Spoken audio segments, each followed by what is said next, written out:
The Orlando Magic are taking over the NBA. They've beaten the Bucks. They've beaten the Celtics. They've beaten the Lakers. They've beaten everybody. We're going to be ranking them in all of the 10-win teams, and we're finishing up with the worst take of the month. Patrick. What's up, man? Ready to get magical? Oh, I am so ready to get magical. Have you ever seen the when the Orlando Magic originally became a team? They have Disney made them this song, and it's like Orlando Magic, Orlando Magic. If you haven't seen it, I highly recommend it. It's an amazing song. I think I've heard it, but I think the best team song is the Sixers song that plays every time the Sixers win. Oh yeah, that's an oldie but a goodie. Yeah. It's an absolute classic. All right, these Magic, they are second in defensive rating. They're sixth in net rating. What is this like? Are they a contender in the East? What's going on right now? Well, let's finish going through the record. So they're 12-5. They have a 6.2 point differential. They're kind of on a crazy hot streak. As we said in the opener, they've beaten the Celtics in their in-season tournament game. They've beaten the Bucks. They've beaten the Lakers. They've kind of beaten all of these pretty good teams. You know what, Patrick? I think we should start with the defense. So they are second in defensive rating. They're allowing 107.5 points per 100, which is just a staggeringly good defense, insanely good. They're really big on the perimeter, 2 through 4. Everyone there is pretty big, like Paulo, Franz. These guys are all around 6'10". Now that they're playing Goga, he's around 6'11", so they have more size down low than they did with Wendell Carter, who I notice is sneakily listed at 6'10" now, so he might have grown an inch. But, Patrick, weird comparison. You know what this team reminds me of, and I think people are going to think I'm crazy, just watching them. They remind me of the Big Three Miami Heat, just in terms of the way it's all these guys who are kind of big on the perimeter, maybe not the biggest in the center position, but they're swarming. They're kind of moving. It's crazy. It's chaotic. I mean, that's kind of what it reminds me of. Yeah, defensively, I guess I kind of see where you're coming at, especially in their Jonathan Isaac minutes where he's their rangy LeBron type, and then you've got Suggs running around doing his best Dwayne Wade impression. You've got big guards up and down the roster. I see it. I see the vision. I know people are going to go crazy at that. Yeah, I mean, comparison. obviously, none of these guys are as good as those guys, especially on offense. But in terms of just they're swarming, right? They're hedging up on pick and rolls. When the other team is running, actually gets their pick and roll off, they're kind of swarming. They have these long arms everywhere. And it's there's so much movement and chaoticness. And I think that's why they are leading the NBA in turnover rate at 17.6, which I decided to look back because I felt that was a pretty high rate of forcing turnovers. And basically, they're one of the best turnover forcing teams of the last 5-6 years. Yeah. I mean, and that it really, positional size outside of the center position is really where they get their bones. I mean, this is a team at the end of the day, they're an elite defensive team and they thrive on second chance opportunities. They're leading the league in second chance points this year.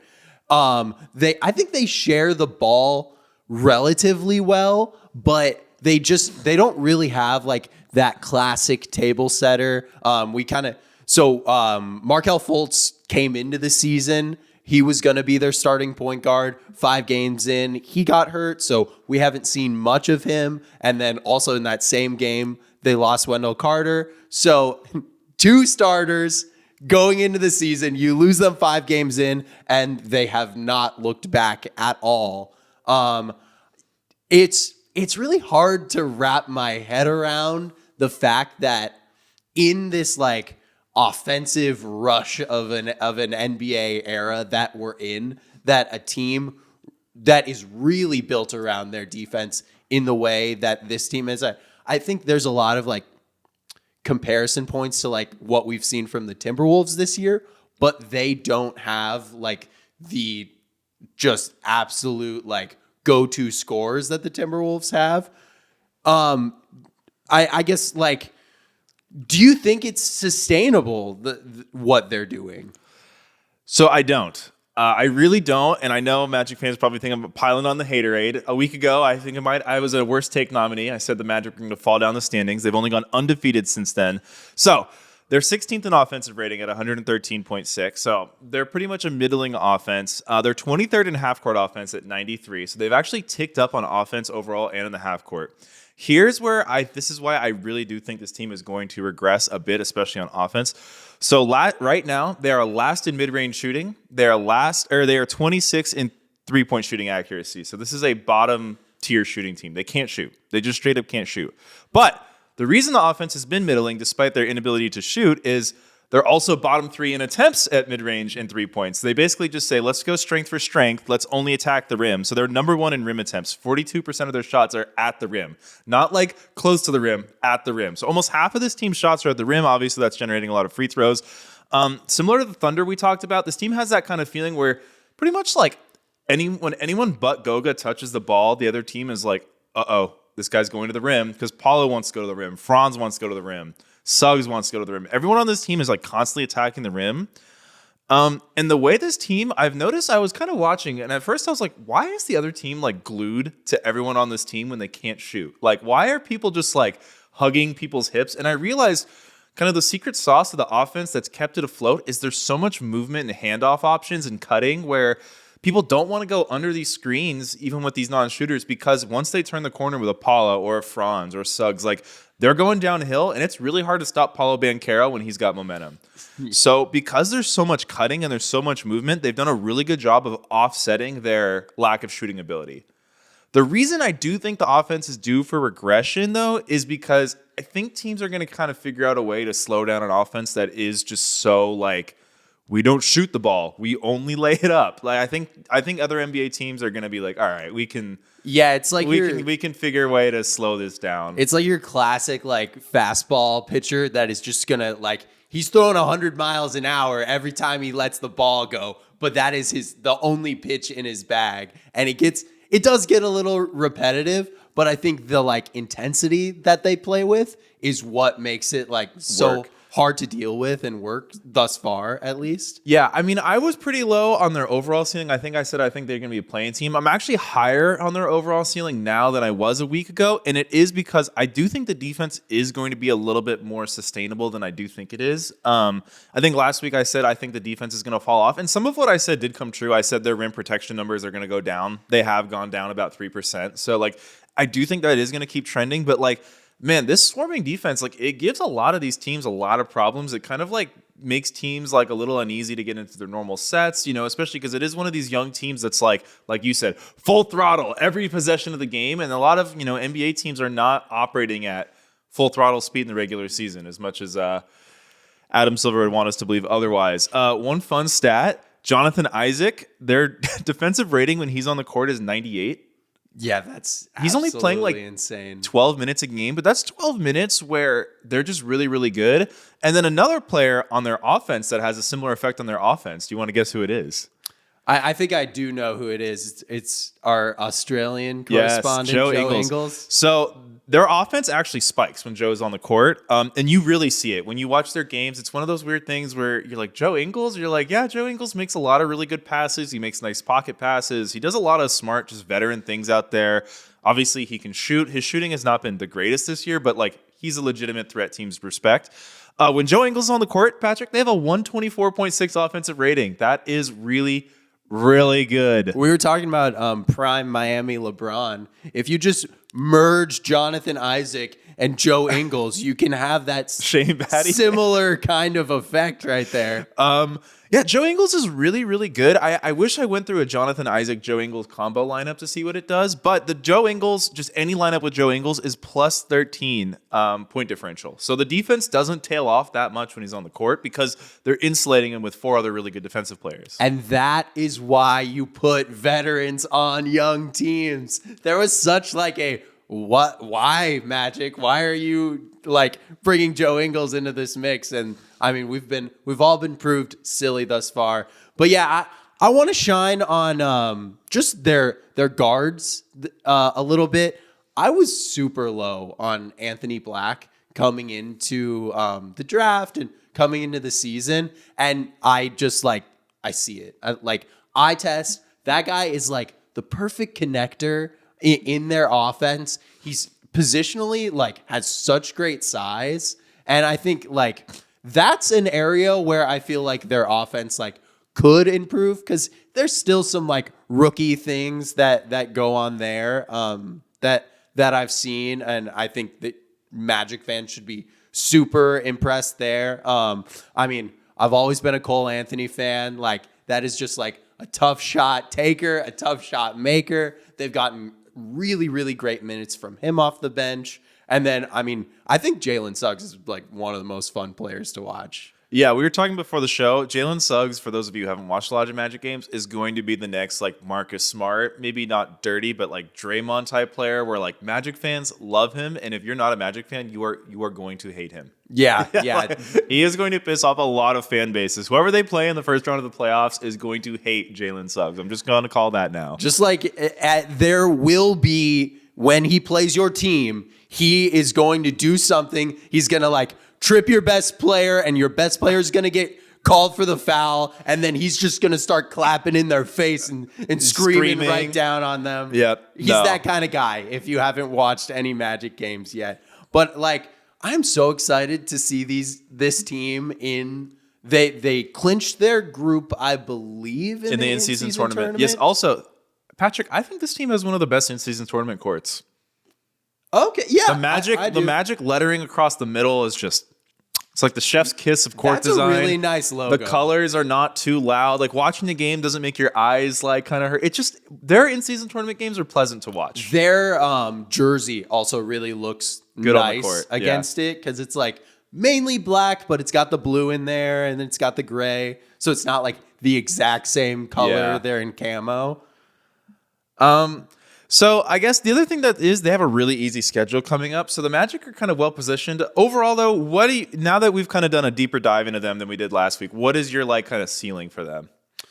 I mean, as a regular season team, I think their ceiling is a top 4 team in the East. They're a young team. We've seen this time and time again. They're going to bring it every single night. And I think as they get healthier, as they have more cohesion, they're the kind of team that we kind of touched on it earlier, that just teams are not going to want to play. You know, you're not going to want to get up for a Magic game because you know that's 48 minutes of having your like primary initiator being bugged by Jalen Suggs and Anthony Black and Gary Harris. So I'm like, I'm relatively optimistic for them. I think that everything is shaping up for them to be a playoff team. Once they get to the playoffs, I am a little nervous. They do a good job of getting to the line, but I don't see like an easy way to manufacture points in like a playoff setting. I think it's going to be pretty easy to scheme against them because they are so one note of getting to the rim. That's pretty much the only way that they have shown that they're able to score thus far. And I mean, it's just the classic thing of great offense always beats great defense. So if they come up against a Boston, if they come up against a Milwaukee, I don't see it for them. How do you feel about? Yeah, I think my ceiling for them in the regular season is going to be 4, and that's actually largely due to just kind of looking more deeper into some of these teams as we did our power rankings. Mm-hmm.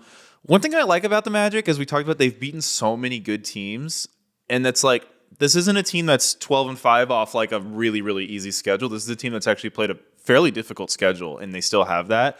I don't think they get higher than 4. But I still do think they could drop all the way down into the play-in. I do think we are at that weird point in the season where teams with this type of record could maintain it, or they could go sliding down like Utah did last year. I don't think they'll drop to the play-in. I think they will secure one of the spots between 4 and 6. That's kind of where I think they're going to end up now. But yeah, I mean, this team's a lot of fun to watch.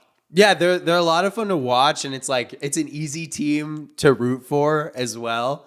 But yeah, I mean, I guess there's only one way to find out, and that's to keep watching. To play another 80 games of basketball. I will say, like, there's a little bit of like goosed up of the teams they've beat, like the Celtics game. They did not have Porzingis or Drew Holiday in that game. It was also one of those weird Celtics games where Jaylen Brown was like, I'm going to be a superhero today, and just failed miserably at the job. And like part of that is like, you know, the Magic kind of goading you into that. But also it's like, I don't know, when Celtics have games where Jaylen Brown has like 10 more shot attempts than Tatum, it's like, That's not playoff Celtics. Yeah, and then also they beat the Nuggets without Murray, which just like they're a completely different team. Which we'll talk about the Nuggets later, but yeah, that's why I think that's kind of my thing. Is like there just does seem to be that like this is a fun early season team, but like the big flaw of just like they don't shoot and they can't shoot is like as we've seen in like post 2010 basketball that tends to really rear its head in a bad way for a lot of these teams. Yeah. I'm also interested to see like how their rebounding numbers progress as we go further into the season, because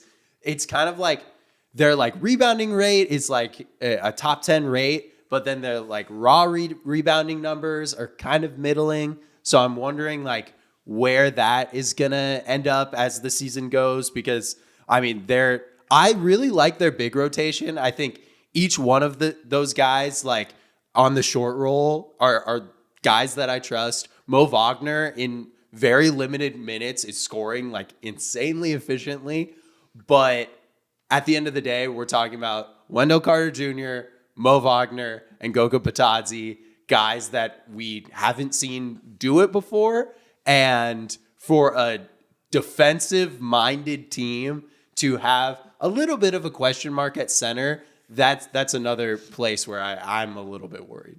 Yeah, I do think they're going to finish as a top 4 defense. Just they really do give me those like Heat vibes where it's like maybe the center's not the strongest, but there's just so much size and swarming on the perimeter that the other teams just are kind of flummoxed. All right, well, I guess that's a good clean transition into we are going to power rank the top 11 teams. So these are the 11 teams that have hit the 10-win mark. Obviously, stop the count. These are the best 11 teams in the NBA. No questions asked. They've hit 10 wins before the other 19 teams did. The Pelicans could have been there. Yes. You could have been there, but you couldn't close the deal against the Jazz. Also, back-to-back losses versus the Jazz last night. The Jazz are not as bad as they seem. Like, the Jazz can score in a real way. They really impressed me in their games against the Suns. That's all I have to say about the Jazz, but they're not the Super Bowl of like just terribleness that we saw in Pistons Wizards last night. So, Patrick, how did you rank these teams? Because I think one team that is really I found difficult to rank is the Denver Nuggets because they've been without Jamal Murray.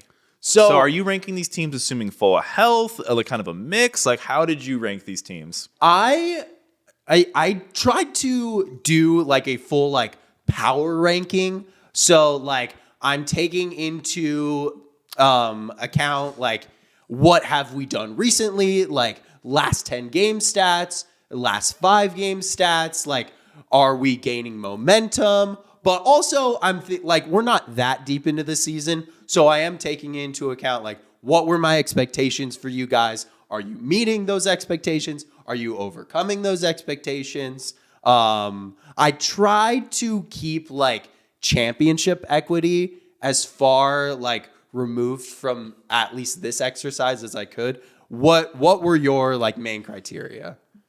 I kind of ranked them as they are now. Okay. So I ranked the Nuggets without Murray. I ranked the Lakers without Vanderbilt, for example. That's kind of how I went about it. And then I also kind of I went through every team's schedule for all 11 of these teams, and I wrote down their best win. Okay. I took note of, I looked up the strength of schedule stats, kind of took note of which teams are really benefiting from just a softball schedule. And I will say that did play a big part into my rankings. So my fellow Heat fans, be ready. So Patrick, I guess, who did you have at 11? I had the Dallas Mavericks at number 11. They are 5-5 in their last 10. We talked about it a lot on this podcast. They started off like an absolute house on fire. And since then they've taken a couple steps back.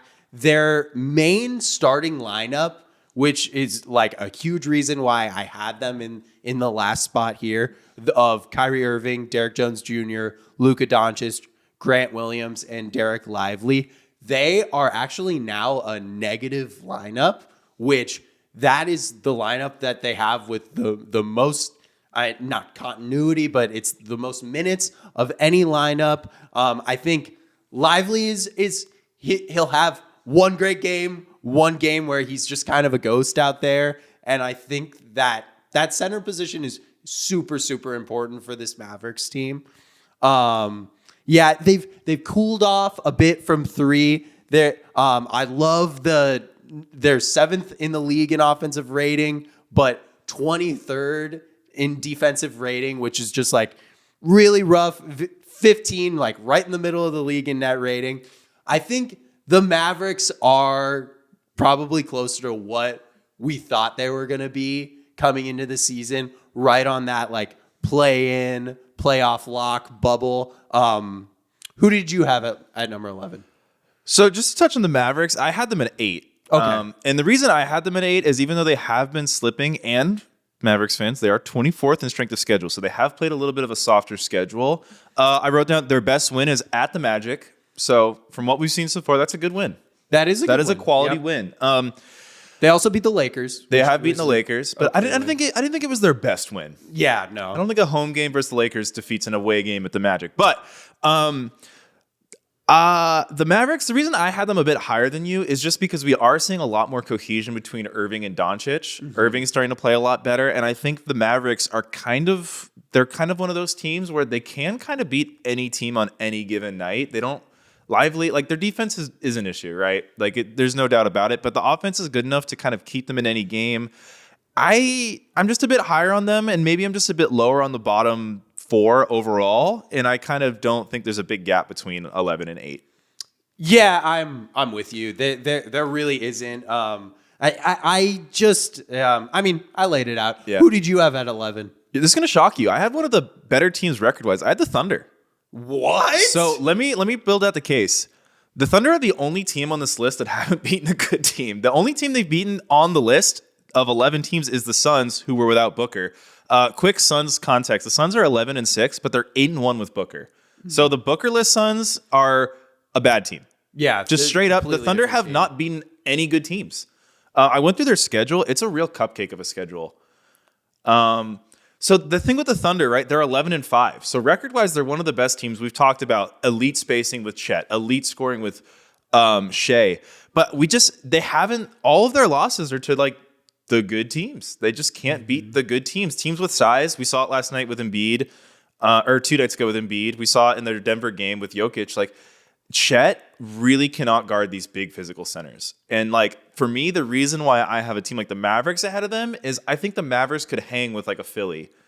I don't think the Thunder can ever hang with a team like that because of structural issues. Yeah, I would agree with you. Yeah. I mean, from a playoff setting, I'm not super high on the Thunder. I have the Thunder in the top half of my rankings just because they have vastly overachieved on what I assumed that they would be like. I think Chet has really overachieved in where I thought he was going to be. And I think they're going to be the kind of team that is able to rattle off a lot of wins going forward. But wow, Thunder at number 11. You got to beat a good team. Yeah, no, hey, I hear you. The way I'm kind of viewing this is like if these teams met in the in-season tournament championship, right? Like if they're playing in a high, maybe not a playoff series, but if they're playing in like the in-season tournament playoffs, like, a high leverage 1-game sample, that's kind of how I'm ranking them. Wait. I love this. Okay, wait. So they haven't beat a good team. The Warriors aren't a good team. The Warriors are not a good team. The Warriors are not a good team. You heard it here first. I've been saying that all year. Their record is not good. The Warriors are not a good team. No, I'm with you. I'm glad we're finally saying Warriors it. context. Warriors have the hardest strength of schedule in the NBA so far. So if I am a betting man, which you're not allowed to in California, I might be betting some Warriors season overs, depending on how their line has changed, because I think the Warriors are due for some major positive regression. Yeah. And Draymond's back. Draymond's back. That'll help. All right. So number 10.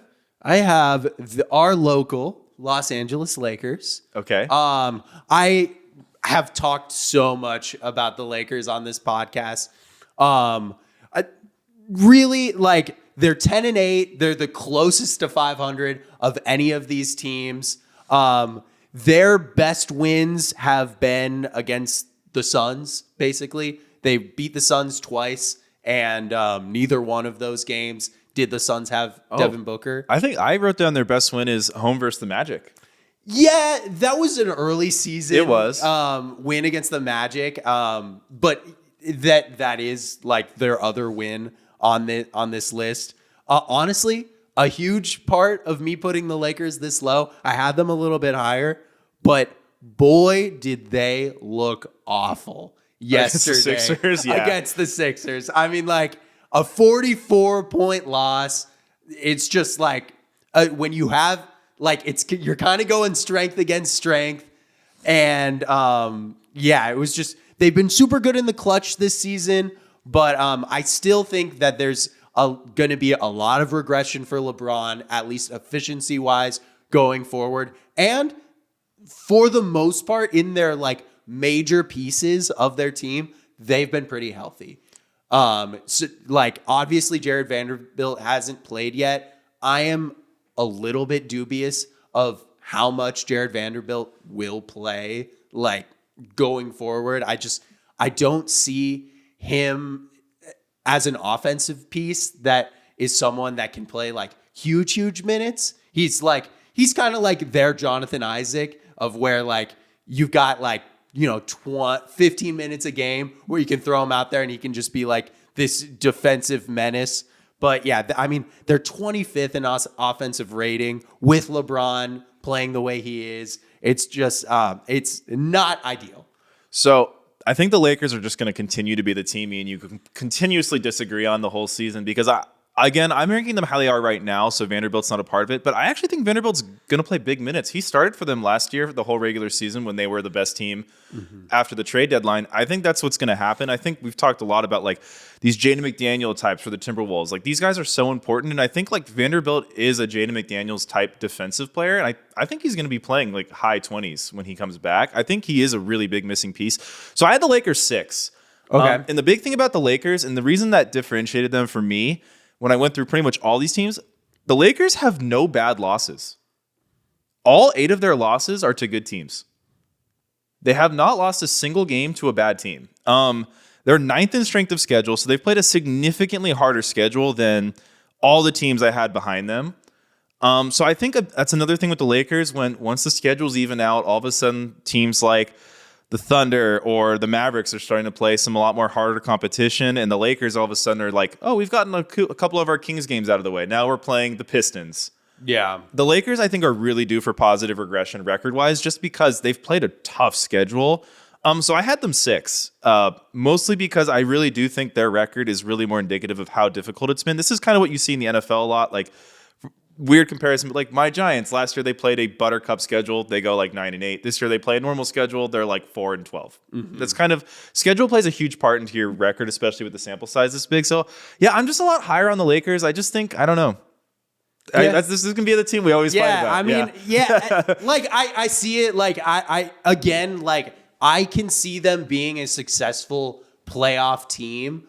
But I don't know. I have not been very impressed with them thus far in the regular season. At number 10, I had my Miami Heat. There we go. So, I have the Miami Heat at 9. So we're kind of right similar. there. So the Heat are 10-7. Their best win is a 1-point win versus the Lakers. They blew out the Cavs by 32, but Mitchell didn't play in that game. The Heat are 29th in strength of schedule. They have the second easiest schedule so far.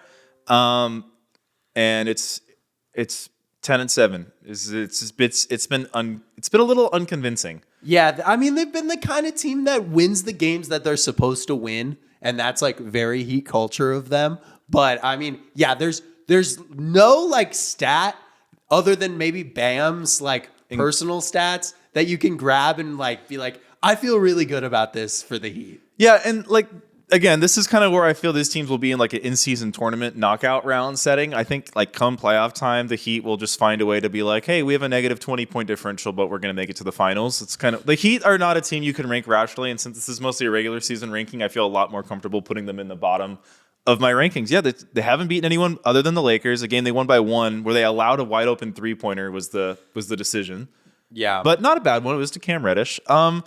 Yeah, I need to see more from the Heat before I can respectfully put them ahead of some of the teams that I have ahead of them. Yeah, I mean, I'm right there with you. Like they haven't been like overly dominant on defense. They've been not ninth in defensive rating, which is like, if you're the Heat, like I expect you to be at Around least there. Their offense has been okay, very middle of the road, 16th in offensive rating. Honestly, big part of this, after watching that Knicks game, like left a terrible taste in my mouth. The Heat blew a huge lead to the Knicks. I turned that game on at halftime. And for anyone that didn't watch the Knicks Heat game on Friday, I believe it was like basically a tie game at halftime. And then the Heat just go on this insane run. Like the Knicks cannot hit a shot. They went up by like 15 points or something, and they end up losing the game. They just like let Emmanuel quickly start going off. Jalen Brunson's getting whatever he wants. And the Heat are getting really bad offense at the end of that game. Yeah.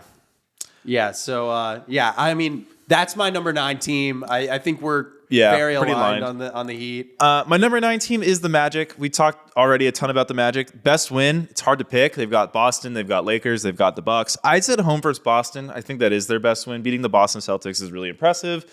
I don't know. We talked about the Magic. I just think, in a high stakes setting, there's going to be some offensive problems. Yeah. I've got the Magic at 6th. Okay. We've already laid out why we like the Magic, and honestly, like this is a power ranking. They're on a heater right now. If I'm a Magic fan, I'm talking about how I'm like booked up for June. You know, like the Magic.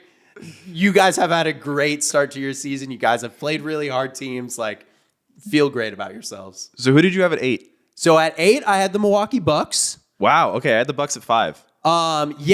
Mainly like. One thing that really like freaked me out was their performance against the Portland Trailblazers over the weekend.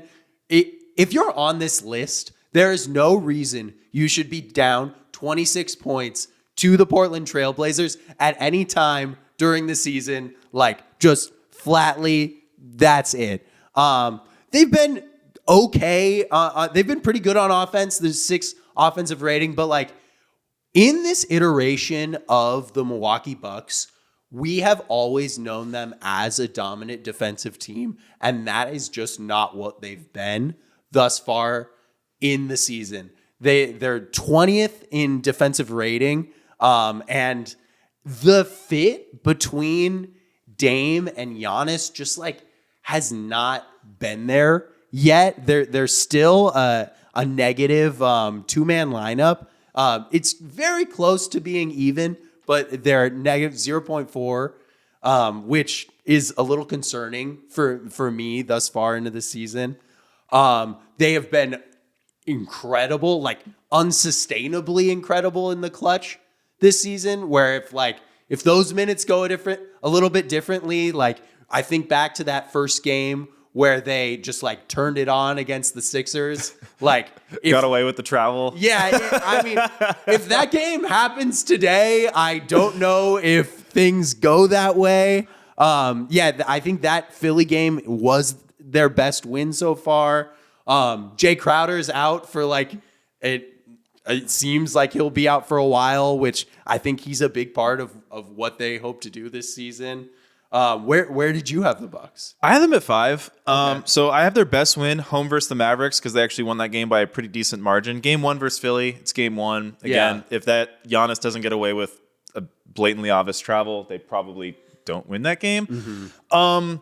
Having said that, and they've had a kind of a weird, quirky thing. They're 12-5. I mean, for all the problems this team has, they're winning. And I think the reason I'm really high on them, especially in the setting that I've ranked them on, is Giannis has kind of gotten to that point in the regular season where he's like, I'm kind of sick of people shitting on us, so I'm just going to go score 35 points. Yeah. And when Giannis is kind of in like MVP Giannis mode, they're kind of unstoppable. I think there's, Jokic has been so good. It's kind of really kind of like, it's always kind of been it's Jokic and it's Giannis are the two best guys, but it's really Jokic. And I think Giannis is a guy who can be like, all right, I'm sick of this. Like, I'm not in the discussion talk. Like, I can be that guy. And I think I hate to dumb down basketball to like their best player is really good. They're going to win. But like, I don't know. Giannis is just such a dominant two-way force. Like, what me and you were really scared about them in the beginning of the season was he just didn't even look right in that first game. It kind of looked like something was off. He kind of looks like he's fully back. And this is a team that I just think like they're still gelling.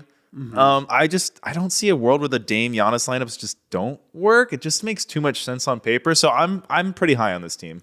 Yeah, I mean, like, I'm going to say it again. As a playoff team, I see it. I would right be now, surprised if it didn't work. But the returns early have been so much worse than what I thought it was going to be. Because, like you said, like, it makes so much sense. And that's the one element of their team that, like, really hasn't worked out. The other reason why I have them a little bit lower is the Chris Middleton, like, injury management has been, like, very disappointing. Like, at this point, if I'm a Bucks fan, I really was hoping that Chris would be a little bit further along to where, like, he could really be gelling in with the Dame and Giannis, like, just nexus of power and figuring out how, like, the three of them really work together, because I think that really is the, like, core of it all. But I mean, dude, you're right. That is what basketball is, especially in the NBA to a certain extent. It's like, my guy is better than your guy. And they do have Giannis. So I stand by it. I got him at 8.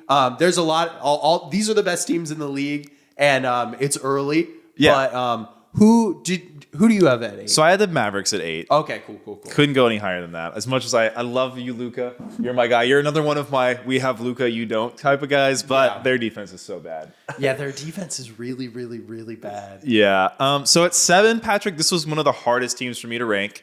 I have your Phoenix Suns. I also have my Phoenix Suns at 7. So best win, home versus the Magic. A lot of these teams' best wins is the Magic. So shout out Magic. You know, a lot of these losses are from these other really good teams. So here's the thing with the Suns. As I mentioned earlier, they're 11-6, but 8-1 with Devin Booker. This team is a completely different team with Devin Booker. But here's the kicker, Patrick. The Suns are 30th in strength of schedule. The Suns have had the easiest schedule in the entire NBA thus far. It's hard to know what to make of this team. Yeah, it's really hard. I mean, I've watched every single one of these games super, super closely. And this team, first off, there's no team in the NBA that has more roster turnover than the Phoenix Suns. Their second most tenured player is Josh Okogie, who was on the team last year only.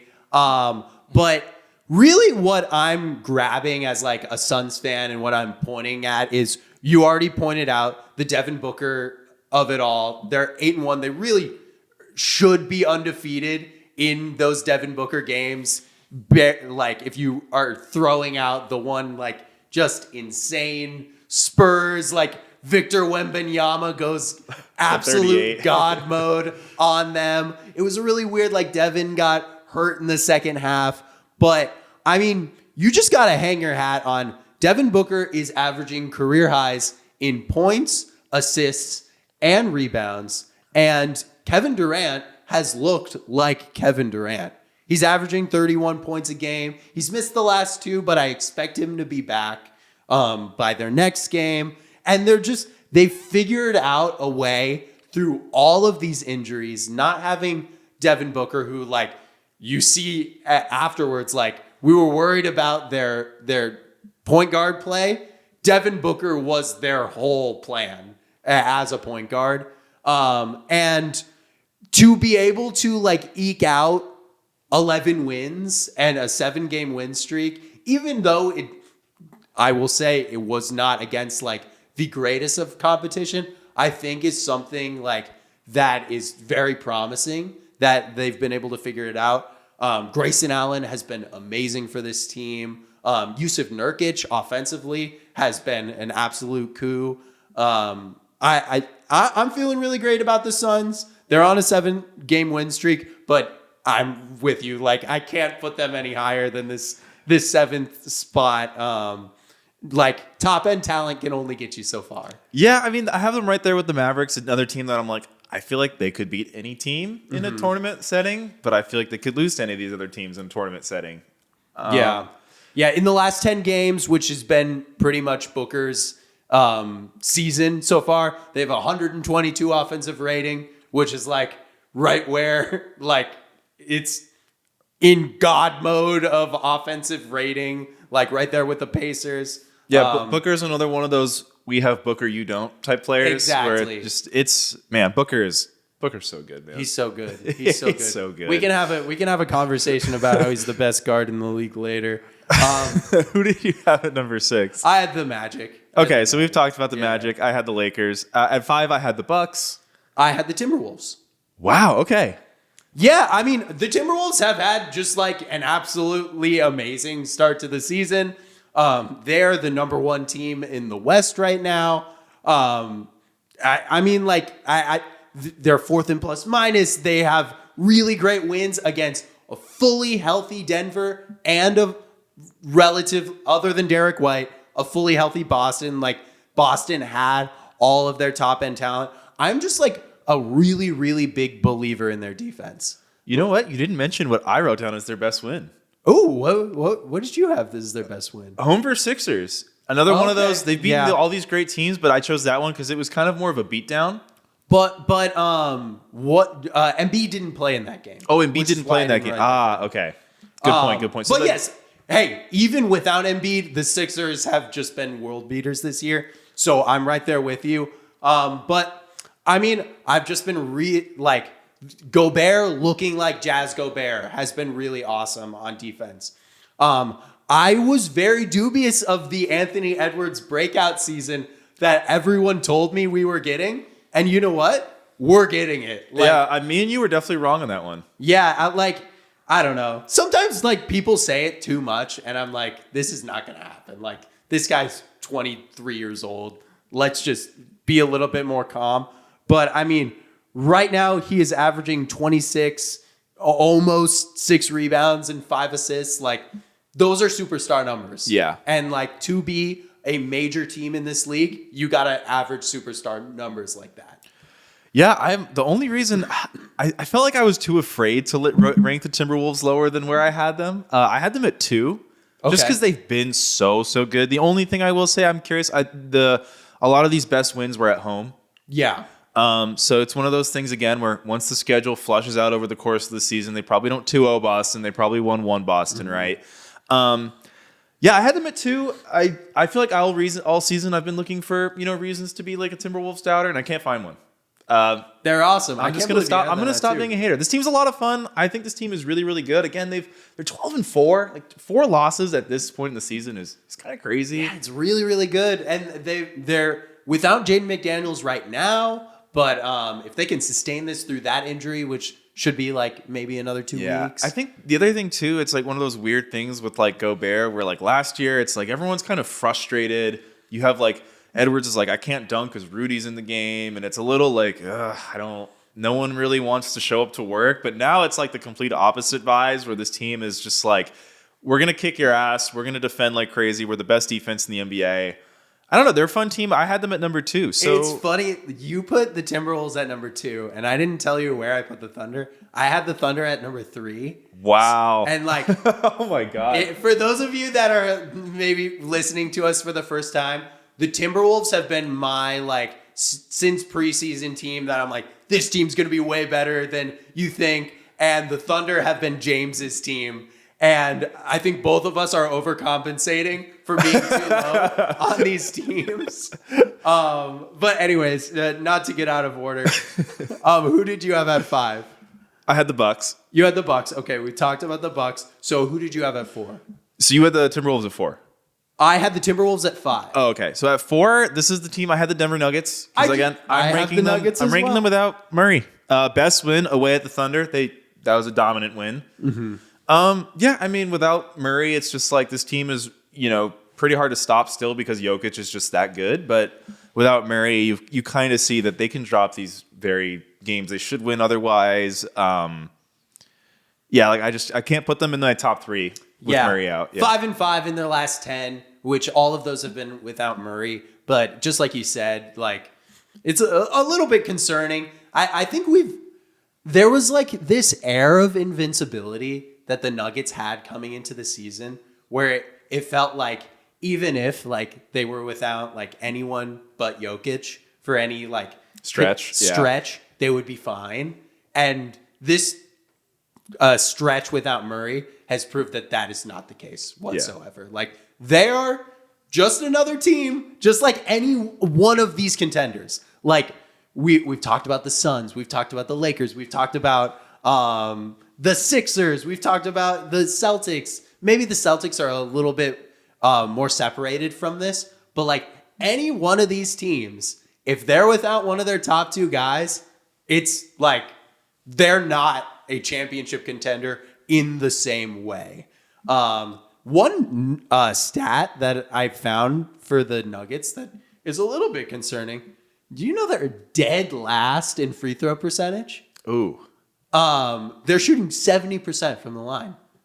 See, that's one of those stats though where I'm like, that'll come back up. That's like, it's one of those weird things where when a stat is so bad, I'm like, it's a good sign for that.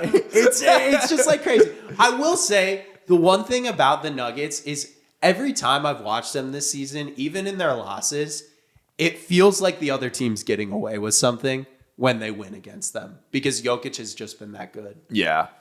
I don't know. The Nuggets are just kind of a weird team. Like I watched the Magic Nuggets game is one of the games I watched to prepare for the Magic, and it's just like, I don't know. No one really has an answer for Jokic. And it's like they're beatable when you replace Jamal Murray with Reggie Jackson and you're going from like an elite point guard to like a bench level point guard. But it's like, I don't know, man. They just have so many possessions where Porter's wide open at 3 or Aaron Gordon is just overpowering somebody that like I feel like they could still beat any team on this list, even without Murray, but I would not pick them to. Yeah. I think I'm in pretty much the same. And the bench has been very mixed returns so far. We're doing this podcast after the revitalization of DeAndre Jordan's career last night. Oh yeah, they just beat the Clippers without Jokic. But very mixed. Like there's moments where I see Peyton Watson and I'm like, I see it. Like this dude's hyper athletic. Like he's just all over the place, but also like he'll just disappear for stretches where you just like don't notice him at all. The one guy on their bench that like I think is like really a dude is Christian Brown. Like, yeah, he's really, really good. And I love him for them. But yeah, I also had the Nuggets at 4. All right. So at 3, you had the Thunder. I had the Thunder. Yep. I had the Philadelphia 76ers. There we go. I had them at 2. Lay it out, man. Best win, home versus Boston.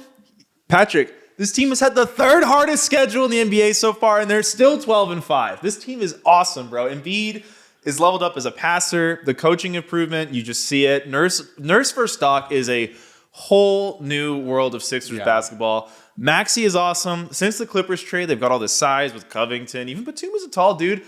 This team's freaking awesome. 6.3 assists. Yes. 6.3 assists per game for Joel Embiid. Embiid is creeping back into the... I don't know, man. I know Jokic right now is like the betting favorite. I think Luka is second, but Embiid is just going to keep rearing his head into the MVP discussions for as long as he's going because, man, the guy is freaking good. Oh, he's so good. He's so good. Yeah, I feel kind of the same way about Joel's MVP candidacy as I did about Jokic's last year because there was this like kind of, I think, hollow narrative last year about Jokic of like, oh, like he can't win 3 in a row. He just can't win 3 in a row because he just can't. And we just don't want to give it to him. But you know what? At the end of the day, he was right there in it because he was that good. And just the way they've responded to the Harden situation is just so promising. I mean, you touched on Nurse has made all the difference for them. I mean, you just got to be over the moon if you're a Sixers fan. Yeah, I mean, this team's just like, again, it's one of those things where I know we've had these like playoff flameouts. So it's like, I feel like as like a league, fandom, people are just really low on Embiid. But Embiid, like literally since his 30-game rookie year has proven to be like one of these players who just like, if he plays, your team wins 50 games minimum. Like he's one of those transcendent type talents for regular season basketball. And I don't know, man, the Sixers are just hard to stop. Like it's kind of one of those weird things. We talk so much about cohesion, like Giannis, Dame, the pick and roll. It's like you envision like, Giannis sets this high screen and then Dame can shoot. You picture perfect cohesion. The Sixers are almost the opposite where Maxey and Embiid, I still feel like are not the greatest fit on paper. You know what I mean? It's like Maxey wants to play at 1,000 miles per hour and Embiid wants to play half court. But it makes them this hard team to stop, right? Because some possessions you go down, you get the Embiid face up. Then all of a sudden, the next possession, the Sixers are 1,000 miles up the court. And I feel like the Sixers have a crazy changeup game, whereas, which we talked about with the Magic, they don't have a changeup game. Yeah. I mean, exactly. Like the Sixers are third in offensive rating. Offensively, they can just beat you in so many different ways. Like if they got their wings going on a certain night, like they're gonna be bombing threes. They're gonna hit it. Obviously, most of those games, it's gonna be you're gonna die at the sword of Joel Embiid, just slicing your head off. Tyrese Maxey has been an absolute problem all season. Probably the leader in the most improved race. Oh, 100%. I would assume. Yeah, he's been awesome. I mean, anytime you've got a guard averaging 26 points a game and almost 7 assists, like, I mean, it's been really a magical season for the 76ers so far. And like, knock on wood that they can stay healthy. Also, the Tobias Harris piece. Yeah, he's playing way better. Totally revitalized. It makes sense again. They're 4-4 in their last 8. So there's been a little small cool-off period. A small bit of cool-off. But when you start off that hot, it's okay. Hey, and beating the Thunder, that's good. I had their best win, though, is home versus Boston. Yeah. Great win for them. Absolutely. Especially just like considering their franchises, like it doesn't matter if like all of Boston's starters are out, which they weren't, but like for the Sixers to beat the Celtics, like that's such a good game for them. At number 2, I had the Timberwolves. I presume you had the Sixers there. I did have the Sixers there. And at number 1, we both had the Boston Celtics. Yeah, I mean, there's not really a lot to say about this team. Best win away at the Sixers. Patrick, crazy stat. Second most difficult schedule in the NBA, and they still have the league's best record. Are you to a point where you would say the Celtics should be the favorite to win the championship? Ooh. There's just something about this Celtics team that we've seen in like high leverage playoff moments where something's missing. I hear you, but this is not the same Celtics team. You know, we've got huge pieces that are new.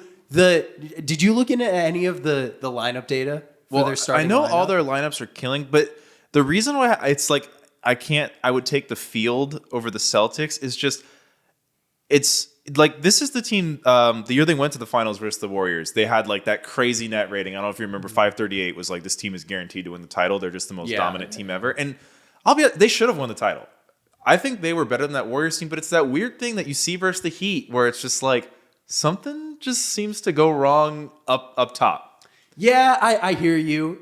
Let me just say this out loud. The Holiday, Porzingis, Brown, Tatum, White lineup, they have 127 offensive rating, and they have a 93 defensive rating. And they've pretty much the largest sample size They play a lot in of the minutes. league of like a starting 5. Like this team is undefeated at home. They're number 1 in margin of victory. Their losses have come against the Timberwolves, who have been awesome, the Sixers, who have been awesome, the Magic, who have been awesome, and then the Hornets somehow. But Tatum, I think, has taken like a little bit of a step forward. We'll see if that can sustain. You've talked like I agree with you. They have like a little like weird thing when Brown and Tatum get like deep into the playoffs. But one of these years, they're just going to grow out of that. I think. And I will say to the Celtics' credit, the year they went to the finals, I know Tatum had the shoulder injury. Game 7 versus Miami this year when they almost came all the way back from 3-0. I think Tatum hurt his ankle like almost right when the game started. So they have like sneakily not been this like healthy team, even though you see Tatum playing the whole time. So I don't want to do a whole like this team's too mentally weak because there has been injuries. It's been a part of it. But I mean, I have them as the number 1 team. I think they are the best team in the NBA. Even if you wouldn't put them past the Nuggets right now. a fully healthy Nuggets, I still think would be my favorite, but the Celtics would easily be number 2 for me. Okay. Yeah, I'm I'll go there. From what I've seen on the court, I think the Celtics should be the favorite to win the championship right now. They've just been so impressive. And you know the other thing, like we've talked about how this Celtics under Joe Mazzulla, they live and die by the 3. they're not even shooting that well from three right now. You know, like Tatum shooting 36%. Drew Holiday's shooting 33%. Like that's two like guys that are closer to like a 40% and shooter. Like no one's shooting over 40% other than Sam Hauser on their team. And this is early, so I expect like those numbers to get a little bit better.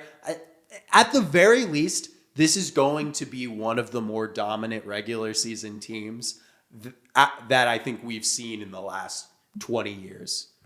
Yeah, I mean, I guess to really put the point on the emphasis of why I have Boston number one, my only gripe with them has nothing to do with it's all vibes. It's all vibes. My gripe is literally vibes focused. This is the best team in the NBA. Yeah. There's literally nothing to nitpick at. Again, and even what you said, like they lose to the Timberwolves. Derek White's not playing. I know Derek White's probably like fourth or fifth in guys you pick on their roster, but like Derek White's really freaking good and he's a connector and he's a really big part of what they do. So it's like when they have their five, which they normally do, this is a pretty healthy team overall right now. Like, I don't know, man. Like they're tough to stop. I would definitely take them in both a playoff series against these teams as is and a play-in tournament, even though they lost to the Magic. But I love this Celtics team. They're really good. Man, going through it, I don't know, man. I feel like an idiot for putting the Thunder at 11.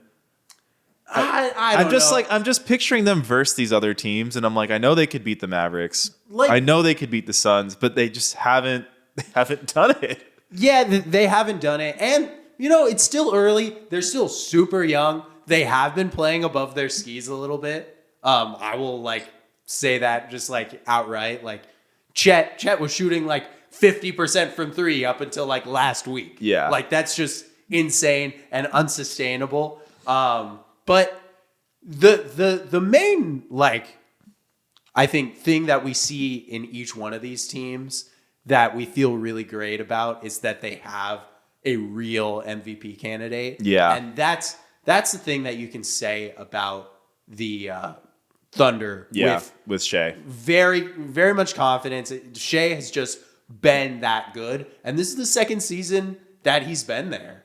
And we've seen a little bit of a boost in his defense as well. So I don't think you should beat yourself up. All right, Patrick, that is going to take us to best take, worst take. I know the Thunder fans are putting me for worst take. But let's start with the best takes of the week. So every week, Patrick and I go through the best takes and the worst take from the NBA media. We then choose which of the worst takes between us was the worst take of the week. At the end of the month, and it is the end of the month, all the worst takes of the week are going to go against each other to crown the worst take of the month. At the end of the season, we crown the worst take of the year. Patrick, what is your best take? My best take. This is a very Homer best take of me. Okay. But I had to give it to my guy, Devin Booker, this week. Because for anyone that missed it, and I don't blame you for missing it at all, DeAndre Ayton made his triumphant return to Phoenix this last week.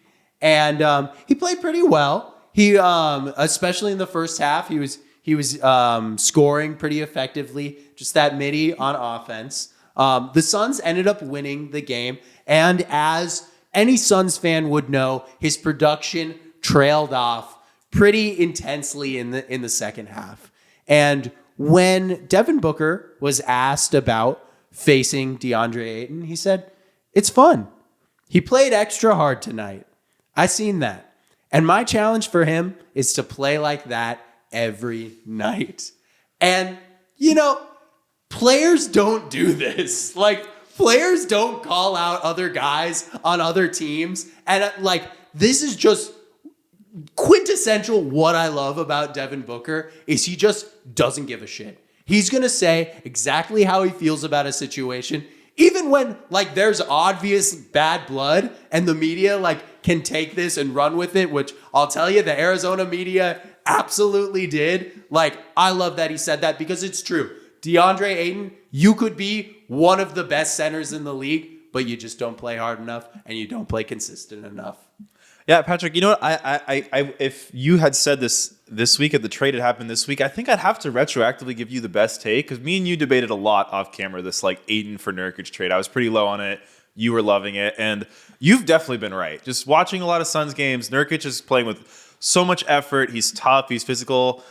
Man, I watched the Ayton, like the Blazers beat the Pacers last night, which is a big win for the Blazers. But like, man, Ayton had like a really bad turnover where like it was one of those things where I think it actually happened twice where they're inbounding the ball to him and he's just kind of like waiting for the basketball. And Miles Turner is like, dude, I'm just going to climb over the top of you and steal this. And he did it twice. And it's one of those things where it's like, Ayton, you got to try, man. You have like, his motor is horrible. I mean, we talked about, did we talk about it on the podcast, his ghost screens? Yeah, we that did last video week. That was going viral. Like, I mean, hey, I had a little bit of an advantage. I think I watched every single game of DeAndre Ayton's career up until I think I got hoodwinked by that playoff run where he looked like he was Hakeem Olajuwon for like 2 weeks. I did too. But yeah, I mean, hey, honestly, Nurkic hasn't even been the best player that we got out of that trade. Grayson Allen has been absolutely unbelievable. He's like playing point for us. He's been awesome on defense. He's shooting 40% from three. What is your best take? My best take, really like this take. Kevin Garnett, he said, we're so hung up on the yesteryears of culture,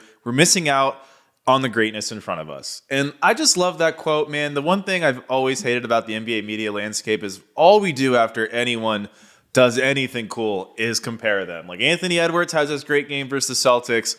Immediately Twitter's on the, who would you rather have, Shai Gilgeous-Alexander or Anthony Edwards? Can we just like appreciate these guys or like not try to compare them versus, people in the past too, I think is really annoying. Also like the whole, I don't know. I just feel like sometimes we don't really appreciate what we're watching sometimes with basketball. And like, we're so hung up on like ranking guys historically or putting things into historical context. Just appreciate what's happening. Hey, I hear you. And you know what? I think I need to take your advice a little bit because I might do that a little bit too much. But KG is definitely right there. Yeah. All right, James. Are you ready? You ready to get into what really matters? The worst takes. It's the worst takes of the week. You want to go first? You want to go second? I'll go second. So I think mine might win this week. Rashad McCants, he said, quote, real hoopers know. So anytime a real hoopers know is the first three words in the sentence, a legendarily bad take. It's a candidate. That Kevin Durant is going to go down as a better basketball player than LeBron at the end of the road. Yeah. I don't know if that's like when you go and there's a fork in the road and you end up like at a dead end, but in no world will Kevin Durant go down as a better player than LeBron James. I mean, accolades wise, LeBron hasn't beat. Statistics wise, LeBron hasn't beat. Cultural impact wise, LeBron hasn't beat. I don't even know what single thing Durant hasn't beat at. I mean, free throw shooting, off the dribble shooting, I guess. But like, I just don't get like why guys like this can't just say like, I like Kevin Durant more than LeBron. Like, is that hard? Or do you have to like rope in everyone that's ever touched a basketball on your absolutely terrible take, Rashad McCants? It's just like Durant is one of the greatest players of all time. Like, no one is doubting that, but it's like we're talking about LeBron James. Yeah. No, I'm with you. That's an awful take.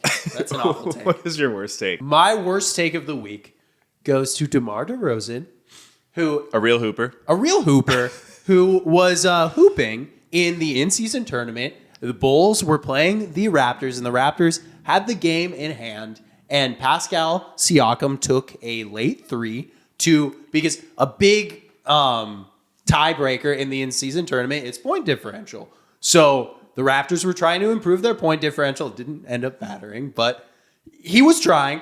And DeMar said, take the win. Get out of here. If roles were reversed, needing in-season tournament points or not, just for the respect I have for my opponents, I hold the ball, which is complete bullshit. Are you kidding me, DeMar DeRozan? If the Bulls were in it, you wouldn't even try to increase your point differential? Like, that's not only is that like not true, like I know that you would, but like it's stupid if it is true. Yeah, I mean, look, the Bulls are a mess. This is the best player on the Bulls, him or Levine, presumably. And if that's the mindset, like that speaks to the record. Yeah, it speaks to everything. Like I don't know what else to say about it. And like, just look at the very end of the Suns-Grizzlies game, Booker jacked up a late three, and that the Suns are 1 point ahead in point differential of Now I'm like forgetting which team. But basically, it ended up mattering. It ended up being the reason why the Suns are probably going to get the wild card. And like, I just can't believe that DeMar DeRozan like would like feel that way. That like the respect of like The respect thing is so stupid. No one is going to remember the next day what the score of the game was. Every time this happens, it's like a Twitter storm for like 20 minutes and then everyone forgets. No one cares about the margins of victory in these games. Like a win is a win, a loss is a loss, regardless of the score, right? Like maybe statistically we can derive more meaning from certain things, but like when it comes to something like that, like dude, like if you don't like it, then play defense. exactly. And it's just like not like there's a reason they're not disrespecting you. Yeah, if you're a real hooper, play the full 48. Exactly. I just thought that was like an absolutely terrible take. And it's bad for the NBA. Like the NBA is trying to push this in-season tournament product, and you're actively trying to be like, hey guys, like, no, don't do that. We got to respect each other and just stand around for the last minute of every game. Like what? Yeah, I don't. Yeah, what are the teams supposed to do? Just like what is the? That's what I've never understood about it in basketball, because it's not like football where a team can like run the clock out, right? You know what I mean? Like and just like kneel it. Like basketball, there's a shot clock. What do you want guys to do? Just like rack up turnovers by racking up 24-second violations? Like in terms of like a 3 versus a 2, like do you think the guy on offense is even thinking about like, oh, I'm going to shoot a 3 and run up the score versus like I'm going to take a contested, like what? I hate it. And there's just a reason they're not running up the score. There's a reason. Never be blowout wins. Honestly, my big take from this point differential thing that we've seen, I think point differential should be a tiebreaker for playoffs, because it's been awesome to see these guys play all the way to the bell. And I don't know. It got me upset. Look, losing players, losing mentalities have losing records. Mm-hmm. I know a lot of DeMar DeRozan, real hoopers tend to be DeMar DeRozan fans, and real hoopers tend to take a lot of L's. We remember LeBronto. We remember LeBronto, DeMar. All right, so between Rashad McCants and DeMar DeRozan, who had the worst take of the week, because they're both this is a strong week for bad takes. Yeah, these are both pretty bad takes. They're very different. It's like one's a really big picture bad take, and one's like a very in the moment bad take. I think the McCants one is something you hear once in a while, not as often, and I think the DeMar one we hear like 6 times a season. Yeah, But the DeMar one has the extra wrinkle of like, I would forfeit my in-season tournament playoff spot over this, to which be like cool with to be cool Gary Trent Jr. real hooper, bro. This is a tough one. I don't. Max, what do you think? Are you leaning either way? I want to say the DeRozan one's pretty bad. It's pretty bad. I'm leaning towards that one, I think, for sure. I'm cool nominating that one. I think I'm cool with it too. Okay, we're gonna nominate DeMar DeRozan for the worst take of the week. Congratulations, DeMar. At least you won something. So now that it's the end of the month, we have the worst takes of the month. Patrick, you actually we're not really competing for best take, worst take, but you 3-1'd me in terms of bringing the worst takes to the table this month. So I was really scrounging for the worst of the worst. I really, real worst takers know that it takes a worst taker to see a worst taker, and that's me. So here are our contenders for the worst take of the month. DeMar DeRozan, we just went over that. Meta World Peace, quote, I want to talk to Draymond, make sure he's okay. That's something I didn't expect from Draymond, in reference to fighting Rudy Gobert. Lil Wayne, quote, if the Lakers want to be a championship team, they have to get rid of Anthony Davis. That one's bad. Is so that one's crazy. bad. That's such a bad one. Isaiah Thomas, quote, Bull may be the Phoenix Suns' best ball handler and passer. Hall of Fame bad take from a Hall of Fame player. Man, It's between two. There's a clear it's the Lil top Wayne two. and the Isaiah Thomas. Yeah, it's Lil Wayne and Isaiah Thomas. Damn. The Lil Wayne one is just so abhorrently bad because it's like if they got rid of Anthony Davis and weren't able to replace him with one of Giannis, Jokic, or Embiid. Like, I don't know, man. Yeah, there's just no way that they would be better. So I will say, coming into today, I like the whole month ever since you brought that Isaiah Thomas one, I was like, best take, worst take is basically a junk segment for the rest of the month because that take is so flamingly terrible. Yeah, that one is so bad. It's so bad. I think the only thing that makes the Lil Wayne even a discussion is the Lil Wayne is a definitive one where it's like, if the Lakers want to be championships, they have to get rid of AD. Yeah. Whereas Isaiah's, Bull, maybe. Maybe. He left himself like an out right there. If we were like, when we have him on the podcast, he's going to take that out. Ooh. Okay, who are you voting for? I'm voting for Isaiah Thomas, man. Okay. The Lil Wayne one would probably win any other month, and I Yeah. think it is. I mean, the Lil Wayne one is just so stupid. But the Isaiah Thomas one is like, dude, you are a Hall of Fame point guard. You know, Bol is not a better ball handler Then than Devin Booker, Bradley Beal, Kevin Durant, yeah. fucking whoever the third string point guard is probably Yeah. a ball handler. Like, come on, man, you know that. Yeah. And yeah, a passer. A passer? That's crazy. Bol's never passed a day in his life. Patrick, I think this take is gonna win worst take of the year. I'm in. I think this is the worst take of the month. Isaiah Thomas. But there's nothing else to say. It's an awful take. It's awful. How do you feel about Lil Wayne versus Isaiah?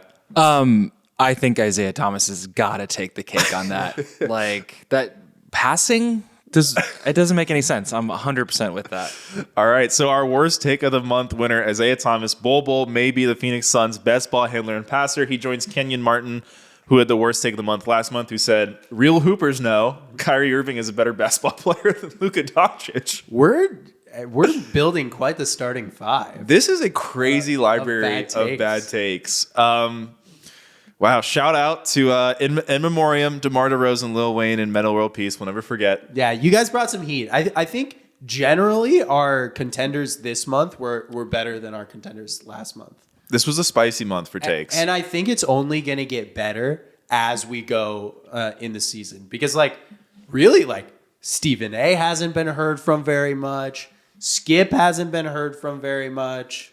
Well, I mean, do you have a worst take of the year from last year that you might have? I think I have a clear winner from last year. I don't have one off the top of my head. Last year, I think the worst take of the year has to go to Scottie Pippen. I think he just said at one point Michael Jordan was not a good basketball player before I got there, which It's emotional. I think that's the worst take I've ever heard. That's a pretty bad take. Michael Jordan was really good. He had the single greatest rookie of the year campaign ever, but sure, dropped Scotty. how many points in that playoff game versus the Celtics? I don't know, man. Honestly, Not a good basketball player, though. If my co-star of over a decade's son was getting Marrying my married ex-wife. to my ex-wife, I might say that they also weren't a good basketball player. That's something. True. That's a pretty tame insult. Yeah, that's something I might do. But when you put it out in public, you nominate yourself for worst take. So. That's true. That's true. You put yourself on notice for foul trouble. Well, thank you guys for watching. This is a great worst take. I don't know if that one's gonna get beat. Yeah, it's gonna be tough. It's gonna be tough. It's gonna be tough. Hope you guys enjoyed. We will see you on Friday. Peace.